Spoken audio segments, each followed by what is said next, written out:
Par moments, j'ai eu l'impression de me retrouver devant un épisode de La Petite Maison dans la Prairie. Quoi? On a assez discuté. Horizon, une saga américaine, chapitre 1, film de Kevin Costner, donc qui est sorti ce mercredi 3 juillet. Je suis allé le voir le jour même, le jour de sa sortie au cinéma, et j'ai trouvé le film un petit peu indigeste, mais je vais vous expliquer dans cette critique pourquoi en fait j'ai trouvé ça indigeste. À commencer par déjà le temps, la durée du film, 3 heures de film. Alors encore une fois, les films de 3 heures au cinéma, si le rythme vous emporte pas du début à la fin, vous vous ennuyez très rapidement. Je peux vous dire par exemple que les films du Seigneur des Anneaux qui durent 3 heures, ça vous emporte du début à la fin, il n'y a aucun problème là-dessus, le rythme est hyper bien maîtrisé, vous êtes embarqué dans une aventure épique, vous avez envie de connaître la suite, c'est super bien monté, super bien réalisé, et effectivement vous êtes à fond dedans. Là, le problème du film de Kevin Costner, qui a, pour autant, il a hypothéqué sa maison, il a tout mis dans ce film-là pour faire ce film, c'est son film à lui. Alors New Line Cinema a suivi derrière, il a donné un peu d'argent, mais la plupart de l'argent, c'est Kevin Costner qui l'a injecté, au point vraiment d'hypothéquer sa maison. Donc il risque gros, il risque tout avec ce film, qui normalement est en 2 chapitres. Il y a le premier chapitre là qui est sorti ce 3 juillet et la suite en septembre. Est-ce qu'il y aura un chapitre 3? Ça dépendra vraisemblablement du succès du film au cinéma. Mais j'ai peur pour lui, franchement j'ai peur pour sa carrière, parce que déjà, quand j'étais dans la salle, c'est la première fois que je vois des gens quitter la salle avant la fin du film. Je crois que ça m'est très rarement arrivé, mais déjà au bout d'1 heure, la personne assise juste à ma droite est partie. Je me suis dit, bon, il est parti aux toilettes, il va revenir. Non, non, il est jamais revenu. Ensuite, j'ai vu un couple se lever au bout de 2 heures. Ils sont partis, ils sont jamais revenus. Un autre couple, au bout de 2h10, 10 minutes après, ils se sont levés, ils sont partis. C'est pas très bon signe quand les gens se lèvent et quittent la salle après 1 heure, 2 heures, alors qu'il reste quasiment soit 2 heures, soit 1 heure de film, parce que celui qui est parti au bout d'1 heure, il restait 2 heures de film. C'est jamais bon signe. Alors moi, en tant que cinéphile, un peu passionné, averti, je suis allé au bout du film, je suis pas parti avant. Je vais pas dire que j'ai pas aimé le film, franchement, je suis resté jusqu'au bout. J'ai pas été captivé, mais j'avais quand même envie de connaître la fin du film et voir où ça allait nous emmener. Mais le problème, c'est que ça prend trop de chemin de traverse pour nous expliquer ce qui se passe. Ça part à droite, à gauche. Le rythme est pas bon. Le rythme est pas bon du tout. On démarre sur... j'avais l'impression de voir un peu rétrospective des États-Unis, de l'Amérique, comment elle a été créée, un espèce de reportage, un documentaire. J'avais vraiment l'impression d'être devant ça, parfois, de me dire, mais en fait, je suis pas en train de regarder un film, je suis en train de regarder un documentaire sur les colons américains pendant cette période-là, pendant la guerre de sécession, etc. J'avais pas l'impression, parfois, d'être devant vraiment un film. Alors, en termes de réalisation, c'est très très beau, on est que sur des décors naturels, il n'y a pas d'effets spéciaux, ou alors très peu, ils sont invisibles en tout cas. Il a tout fait en décor à l'extérieur, ça se voit sur des grandes plaines, au Texas, au machin, je sais pas où il a tourné, dans l'Arkansas, dans le machin, je sais pas où il est allé, mais en tout cas, c'est très très beau parce que voilà, il y a des très beaux panoramas, il y a des plans larges qui sont magnifiques, on est vraiment en pleine nature. Donc de ce côté-là, voilà, c'est louable. Franchement, c'est très louable parce qu'il n'a pas tourné en studio, il n'y a pas de tout ça. Il a vraiment fait ça à l'ancienne. Tous les costumes, tous les décors sont juste parfaits, franchement. Tout sent le réel, tout est palpable. Donc c'est vraiment bien foutu de ce côté-là, du côté des Indiens comme du côté des Américains, des colons, etc. Donc ça marche super bien de ce côté-là. Mais le problème de ce film, c'est le rythme en fait. C'est que parfois, alors le début du film commence bien, on va vraiment vous narrer une histoire, justement une saga américaine, comme le titre l'indique, sur des colons, et on va suivre plusieurs équipes en fait. Ça va switcher d'équipe en équipe. Une première partie où on va En fait, vraiment, le film est chapitré en 3 parties limite. Enfin, il est pas chapitré, mais il est divisé. Vous pouvez vraiment faire 1 heure, 1 heure, 1 heure. C'est vraiment divisé en 3 parties. La première partie est plutôt bonne, la deuxième est un peu ennuyante, je vais vous dire, et la troisième partie, elle est entre les deux. Voilà, donc on est vraiment sur une première partie qui vous embarque. Vraiment, j'ai été embarqué dans la première partie, j'ai trouvé ça un peu viscéral, c'était très violent dans ce qu'on voit à l'écran. Les Indiens sont vraiment vus comme les méchants dans le film, hein. Pour le coup, c'est vraiment les gentils Américains contre les méchants Indiens, avec quelques Américains un peu psychopathes.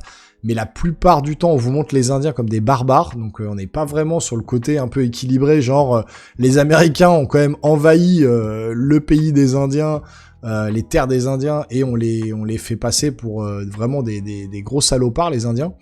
Donc c'est un petit peu dommage, et il aurait dû un peu équilibrer les choses peut-être.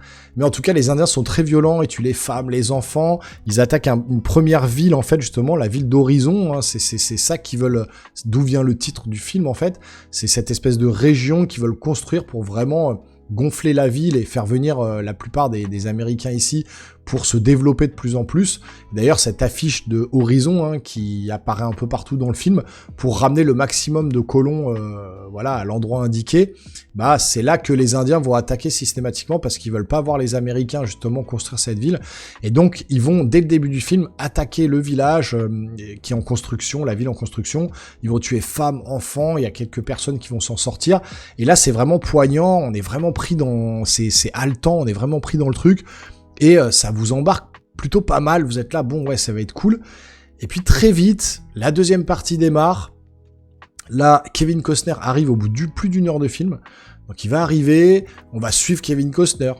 Puis ensuite, ça va cutter, on va suivre des espèces de Charlene Gals. Voilà, des familles entières sur des chariots qui vont traverser les déserts pour aller s'installer, avec des histoires de vie. Voilà, ils se lavent, ils font la lecture, ils doivent couper du bois. Enfin vraiment, on est sur une espèce de simulation, les Sims version western quoi. On est sur une espèce de simulation de vie qui parfois, voilà, vous dites non mais là c'est un peu ennuyant, c'est pompeux, ça parle beaucoup, c'est un peu indigeste. Vous dites bon ok, puis après on repart sur une troisième équipe, les soldats de l'époque, l'armée américaine. Qui va il va y avoir une espèce d'histoire d'amour qui va se tisser, et ensuite on va repartir sur les Indiens qui voilà essayent de tuer les Américains, puis ensuite quatrième équipe, on va partir sur des chasseurs d'Indiens qui vont vouloir se venger de l'attaque du début, et en fait ça va cutter comme ça en permanence, et ça fait des montagnes russes, c'est-à-dire que c'est très bon, puis ça retombe à plat, et puis il y a un peu d'action, puis ça retombe à plat, et après ça reste encéphalogramme plat tout le long, hop, voilà, enfin encéphalogramme, vous avez compris, c'est très plat dans la narration, puis hop, ça reprend un peu à la fin. Voilà, c'est le rythme qui est très mauvais, et qui vous fait limite un peu piquer du nez du coup, parce que le film est beaucoup trop long. Je trouve que s'il avait voulu déjà faire un film en 2 ou 3 parties, je pense que 2 ou 3 parties de 2 heures, ça aurait suffi. Je pense qu'on peut largement couper au moins une demi-heure, 3 quarts d'heure. Je pense que 2h30, 2h15, 2h30, ça aurait largement suffi. En tout cas, de mon point de vue. Vous me direz si vous avez été le voir, ce que vous en pensez. Mais je trouve que le film, voilà, c'est son rythme qui est mauvais. Qui vous emporte un peu dans les abysses de l'ennui, voilà, où ça tire trop en longueur, et même le rôle de Kevin Costner, voilà, il est un peu éteint, un peu effacé, on le voit pas trop, on sait pas trop pourquoi il est là, comment il arrive là, comment il rencontre les personnes, ça se fait un peu rapidement, voilà, enfin, tout en étant trop long. Toute l'histoire entre chaque personnage, parce qu'il y a certains personnages quand même qui s'imbriquent les uns les autres, bah je trouve que ça va trop vite, et au final, bah le film se termine un peu en eau de boudin, avec en plus à la fin des espèces d'images, un peu comme Furiosa qui vous montrait à la fin les images de Mad Max Fury Road. Ça vous montrait des images avec sur fond de musique sans parole, ça vous montrait ce que la suite de Furiosa allait être, bah Fury Road en l'occurrence, sauf que Fury Road on l'avait déjà vu.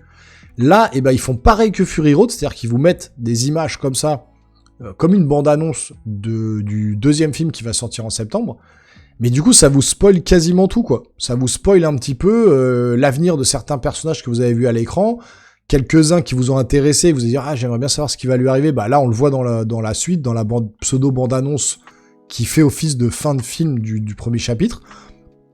Donc c'est un peu idiot de faire ça, je trouve, parce que du coup, bah, ça perd un peu de son charme du deuxième film qu'on ira voir en septembre, pour connaître la suite et peut-être la fin, quoi. Donc c'est un petit peu dommage, mais voilà, je me suis un peu ennuyé, je vous avoue, il y a pas mal de gens, je vous dis, qui sont sortis de la salle, et au final, bah, Kevin Costner, il est un peu en dents de scie sur le rythme de son film, et ça prend pas. Parfois, j'avais l'impression d'être devant un épisode de La Petite Maison dans la Prairie. Vraiment, pour de vrai, j'avais l'impression d'être à Walnut Grove, quoi. Donc autant j'aime bien La Petite Maison dans la Prairie parce que j'ai vu tous les épisodes avec mon père quand j'étais en primaire, je rentrais le midi manger, on se mettait les épisodes et mon père adorait ça et du coup j'ai suivi tous les épisodes de La Petite Maison dans la Prairie.